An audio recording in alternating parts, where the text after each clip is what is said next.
একজন কলা বিক্রেতা ৫ টাকা পিস দরে কলা বিক্রি করছিল। প্রচুর বিক্রি হচ্ছিল, মানুষ নিচ্ছে আর ছিলে ছিলে খাচ্ছে। এটা দেখে বিক্রেতা ভাবলো, যদি কলাগুলো ছিলে রাখি তাহলে ক্রেতাদের ছিলতে কষ্ট হবে না এবং ছিলে দেওয়ার কারণে দামও বেশি পাবো। তখন সে কিছু কলা ছিলে তার দাম ধার্য করলো ৬ টাকা পিস।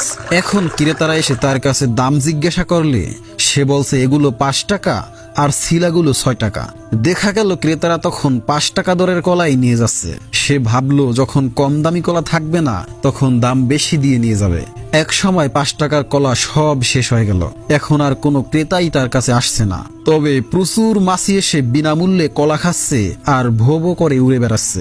এখন সে ভাবলো দাম কমালে মনে হয় বিক্রি হবে। সে দাম কমাতে কমাতে ০ টাকায় চলে গেল। তবুও কেউ কলা নিল না। দিনের শেষে সেগুলো ড্রেনে ফেলে দিল। যেই লোক আবার ড্রেন পরিষ্কার করে সে ওই সময় বাজারে টাকা তুলতে এসেছিল। শিলা কলাগুলো তার নজরে পড়ে গেল। সে বলল, ভাই, এত আবর্জনা করলে আমি পরিষ্কার করতে পারবো না। অনেক কথার পর সে কিছু টাকা দিয়ে বলল, কিছু মনে করো না ভাই, দয়া করে পরিষ্কার করে দিও।